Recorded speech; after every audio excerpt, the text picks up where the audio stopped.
Hello and welcome to this special edition of the LLG vlog. I'm Helen Bennett, LLG's Executive Director of Policy and Governance, and I am absolutely delighted to be joined by our very new president, Helen Bradley. Hi, Helen. Hello, thank you for having me. No, delighted. So, congratulations on your appointment as president of LLG. I'm sure it's been a whirlwind. What does it mean to you personally to take on this role at this point in the organisation's journey? It's a real privilege, and I was actually quite surprised yesterday at how emotional I was on being appointed. It's a bit of a pinch moment for me, really, because I remember applying for my training contract way back when. And one of the people who interviewed me and then subsequently became my manager was then president of SLG, as it was at the time. And I can remember being just completely in awe and thinking, well, that it just seemed so unreachable to me in terms of position. And now here I am. So it's really, it is an important role. It's an organisation that I've been involved in pretty much all of my career. And something that I really believe in the value of, and I want to continue where certainly Paul and other presidents have left off in terms of developing the offer through AMO, but also for the wider membership, and Yeah. enabling the journey solicitors of today to be where I am in the future. Which is a great cause and something I try and do as well. And obviously, we started our journeys quite similar times together. And you've given many years to LLG and its predecessors as well. So it's fitting that this has culminated for you in the presidency this year. You spoke at the AGM about the legacy that you inherit. So I'm just interested to explore what aspects of LLG's cultures and values feel particularly important to carry forward at this time. I think it's the predominant one for me is its inclusivity. Mm. You and I've talked previously about, when I first started out, there was the old guard, and the LLG or the SLG board, as it was then, was very much seen as the domain of monitoring officers, and unless you were a monitoring officer, you couldn't be on the board. And over the last few years, we've completely dispelled that myth. And if you look at our board composition now, it is much more reflective of our wider membership. And actually, as Anika showed year before last, you don't have to be an MO to be a president. No. And I think that's really important that, people can see that there are opportunities there, regardless of where you sit within your organisation or the stage that you are in your career. And I really want to continue that. Yeah, you've really touched on an important development piece for the organisation as a whole. And I always like to credit, and it's a bit of a history lesson here, Dennis Hall, who, when he was on the board of SLG, recognised that there needed to be succession and a different makeup, and appointed the first trainees to the board at that time, of which I was one, so many years ago. So you've paid generous tribute to Paul Turner, our outgoing president, and previous presidents down the line. What lessons from their leadership do you expect to draw on during your own term? I think what they've all had in common is the importance and emphasis that they've placed on partnership Yeah. working, whether that's across the LLG membership or actually with wider stakeholders. And their approach and willingness to collaborate has actually enabled LLG to raise its profile. We've done some really good work with Solace, SIPFA, and MHCLG over the last couple of years in a way that we previously haven't. Yeah. And I think also there's been much greater emphasis on listening to what the membership want. And we've seen how that's developed through, the new regional model, but also how we've tailored AMO to the needs of the membership there. And I think they're really important things that we need to continue to make sure LLG does what it needs to for the profession going forward. Yeah. Absolutely. I think that collaboration piece and raising our game and talking to as many stakeholders as possible has definitely made a material impact on what we are able to produce for the membership in the round. And it's always very balanced because of that, which I think is really helpful.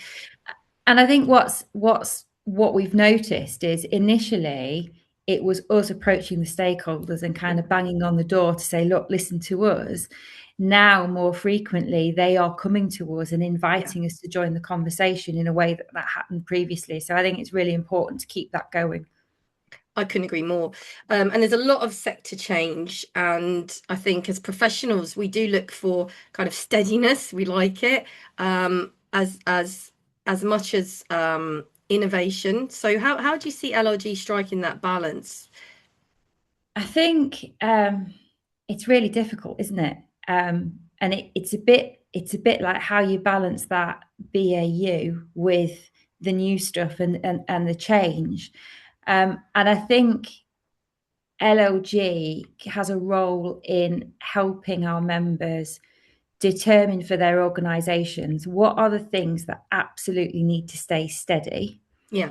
and keep the roles turning and making sure we're meeting our statutory obligations, and then where are the things that actually we can be more innovative, but also actually how can we be more innovative, so within the legal frameworks in which we operate, how can we be innovative within those and achieve things that our members want us to achieve without sticking to the old fashioned routes of delivery that we're perhaps used to. Yes, and I think that plays into sort of being very prescriptive in the role because you emphasized in your speech about support being much more valued than prescription over how things should be. So why do you think that distinction matters in the current local government environment? Well, because I don't think one size fits all. Mm, You might have two local authorities going through local government reorganisation, but depending on where they are in the country, that could look very different to absolutely. the other. And some colleagues are going through LGR devolution and political change, all three at once. And they don't necessarily experience those things in the same way. So I think if we're too prescriptive, we actually risk alienating a significant number of the people that we're there to support. And actually, we potentially undermine the collective voice that we have on behalf of the sector. Yeah, I think that's a really important point. Let's look ahead to the Association of Monitoring Officers now, AMO. Obviously, Paul talked about that he's with great pride and joy that that was able to be Right, launched. rightly so, rightly I so. think so. I think so as well. And it's now already an established part of the governance landscape, and we've got excellent membership take-up numbers, which actually reflect the need for it. So as we sort of bed down and move forward with AMO, from your perspective, what's that going to look like for AMO over the next year and beyond, do you think? Well, I suppose the most obvious one is getting the transitioning from the interim board to the full board come the AGM next year. Yeah. Um, but really consolidating the good roots that we've put down, largely down to Paul's tenacity and efforts. He had a clear commitment that AMO would launch within his presidency, and Paul has worked really hard to get AMO up and running. And I think that it's important to me, and I think, as you say, that the membership numbers demonstrate the need for this. Whilst we were talking Absolutely. about it, members were saying, like, how quickly can you do this? So there is a desperate need for it. So I think it's really important to me that we continue that momentum. We agreed, informed by the membership, what the key policy and guidance documents we would prioritise based on the challenges that people were facing. I think we need to build on that. Mm. It's really good that the membership numbers are healthy. We need to again maintain that as well as build that. We've got the MO helpline is up and running and thriving.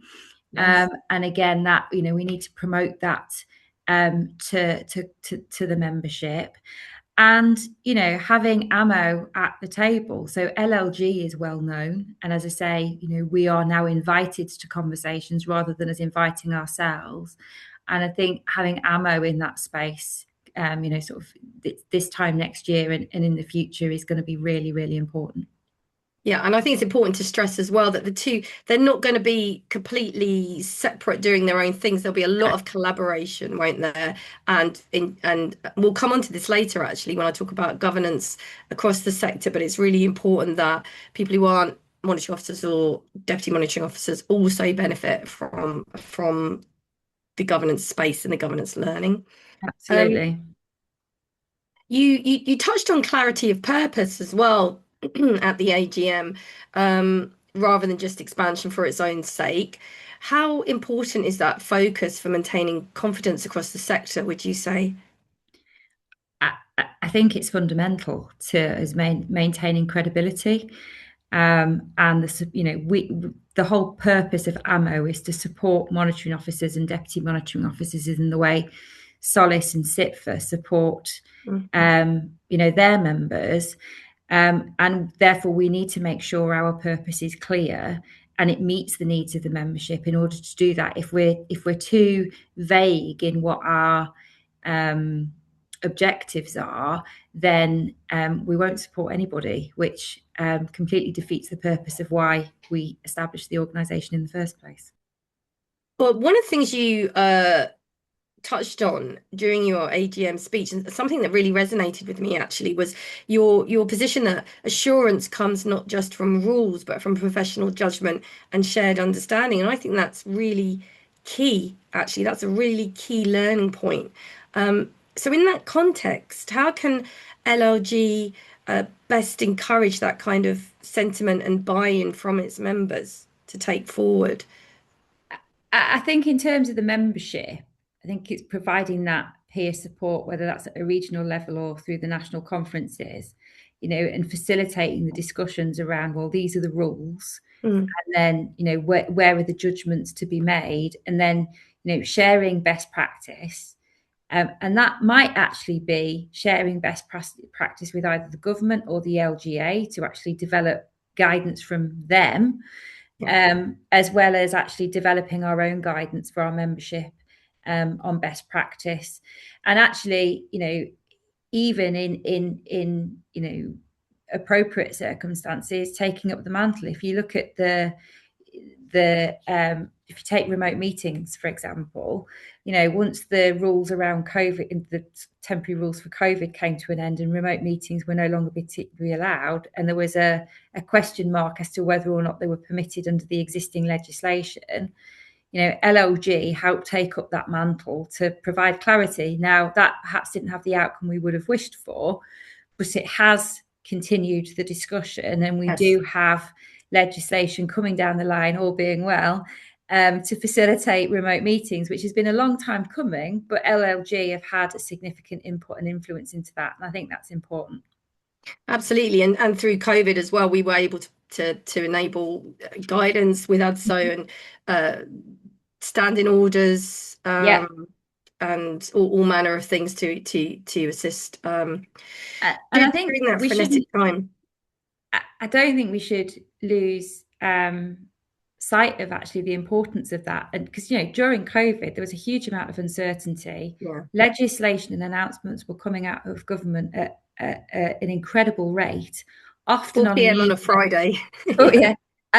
And the next morning you had, 15 messages to reply to with, well, what does this mean? And actually LLG provided a really good source of support for members, and a consistent support, because actually there was a guidance document that's produced that members could use, and actually there was some confidence that other local authorities were doing the same thing, and therefore ensuring a consistent approach nationally.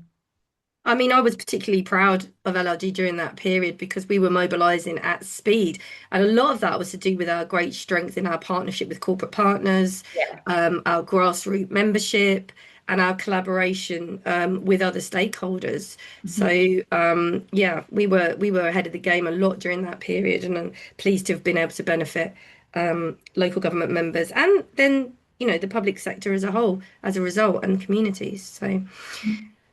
But I mean, that was a transitional period, and we're really in another transitional period. Elections, we've got leadership changes potentially, reorganisation, devolution, as you've mentioned, and these are all demanding for governance arrangements. And how, what do you see the role as professional networks such as ourselves and others? How can we provide a stability at these moments?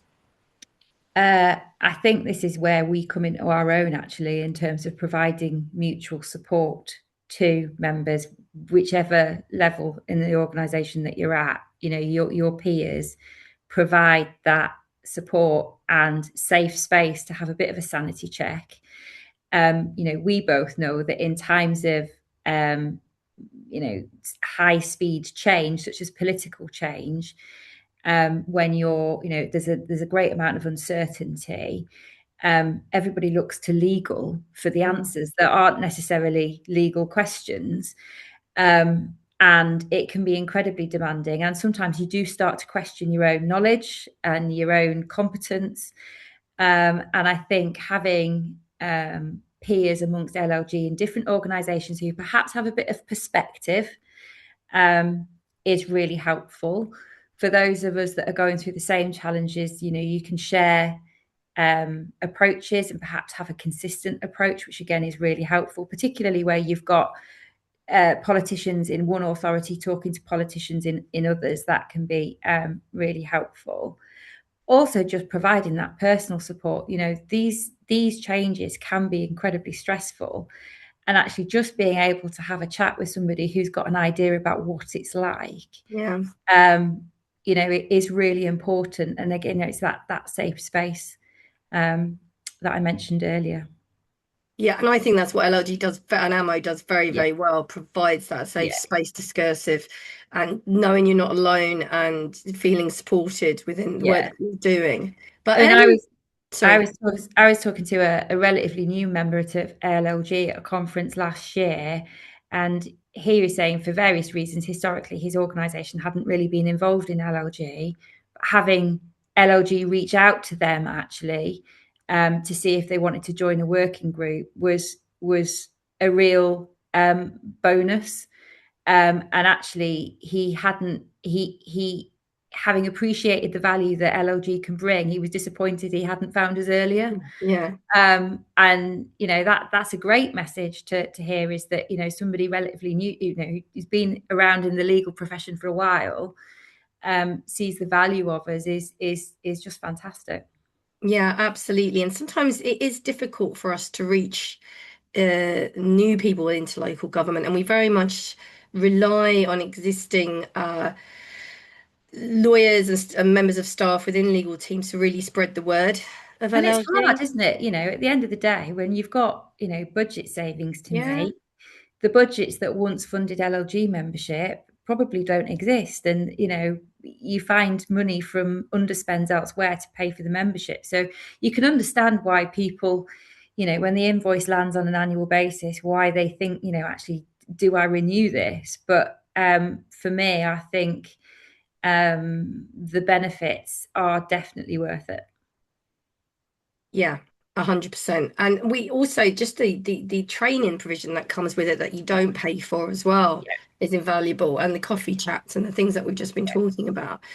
So, I was really pleased to hear you speak very warmly about the national leads and regional structures, because obviously they come under my mandate, and I'm quite passionate about those.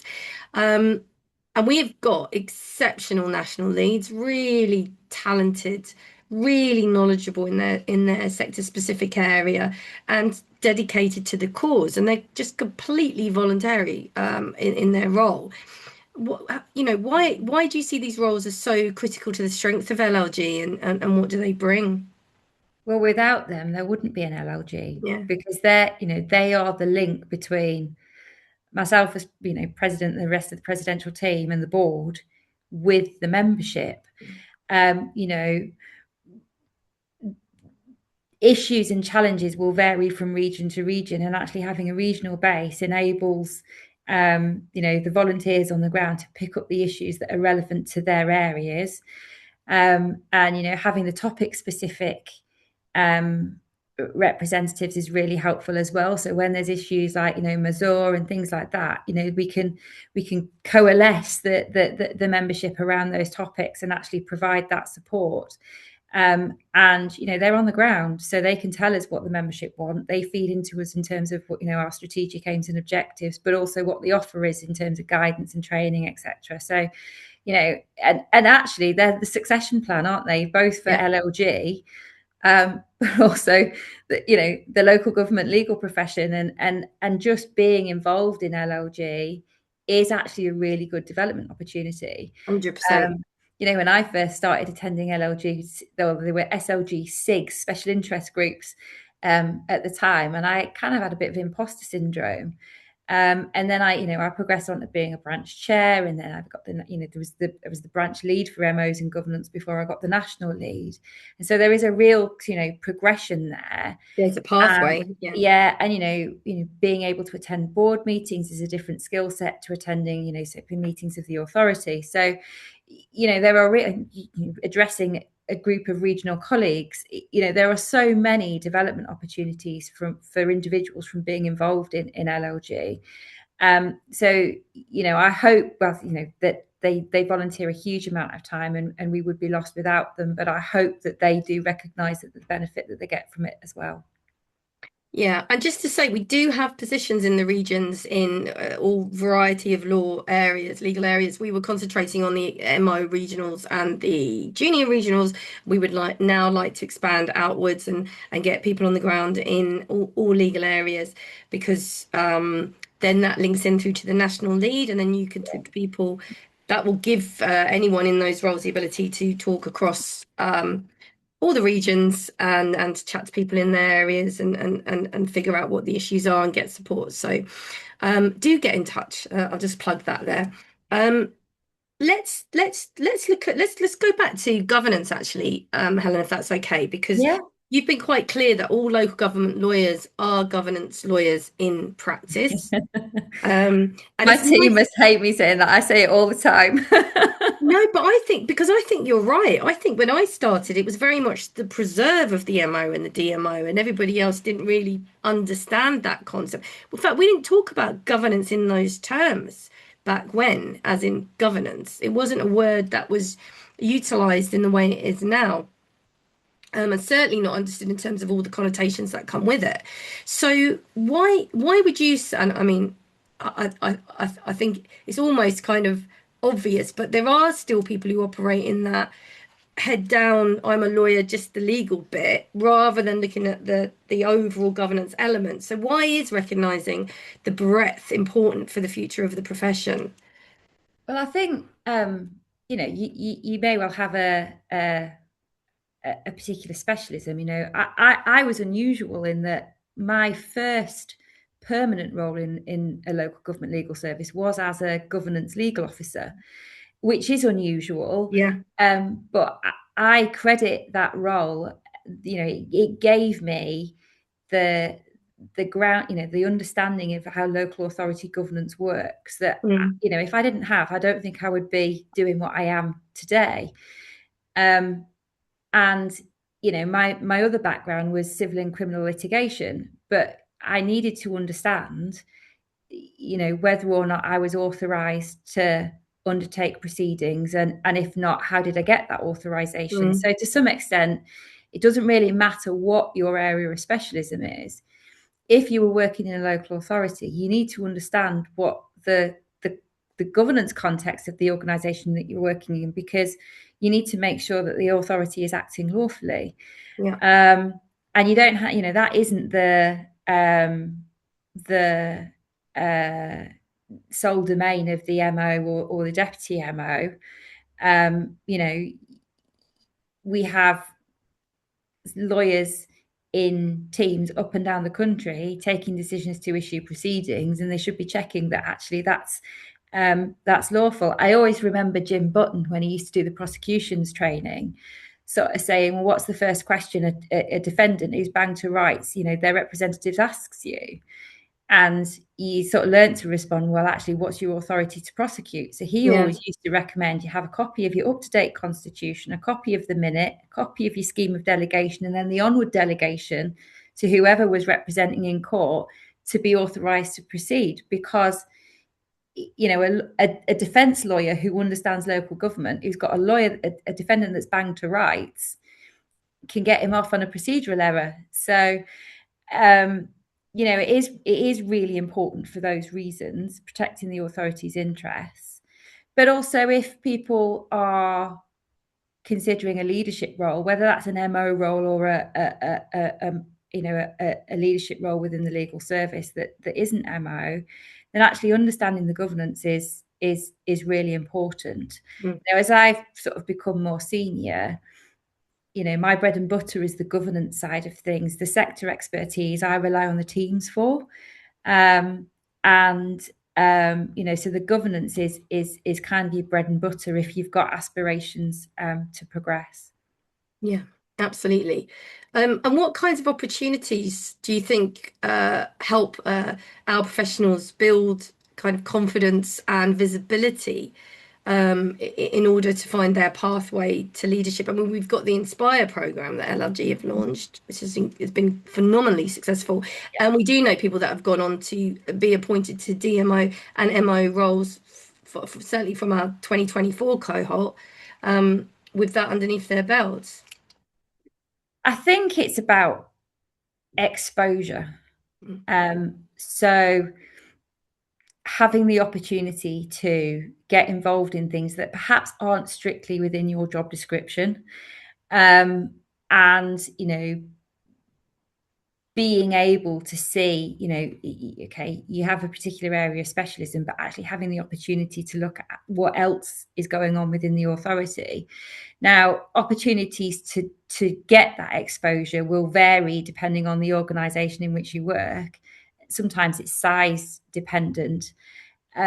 But what I would say to members who perhaps are in an organisation where they think, well, I can't get that exposure, be proactive and look out for it yourself. Your cabinet and council meetings and your committee meetings agendas will all be public, and even if they're not, as an officer you should have access to them, so you can understand what's going on in terms of what are the council's strategic objectives, what's its financial position, what else is going on, that give you that kind of broader overview of life in a local authority that you might not see on a day-to-day basis. I think attending our events, obviously, Yeah, because it gives you an opportunity to meet other colleagues and understand what's happening in different authorities, which might be a different type of authority to the one that you're in, and sort of seeing what kind of works out there and what opportunities there are. Mentoring and coaching is a really good way of building confidence, and again, in quite a safe space. yeah. I think a really quick win, and I would say this, wouldn't I, Helen, is to listen to the Grapevine Oh podcast yeah, absolutely. Yeah, I with mean that gives you myself and Dennis. yeah. I think I mean that gives you such a breadth of what's going on, doesn't it? It's I it's kind think of keeps your fingers on the pulse.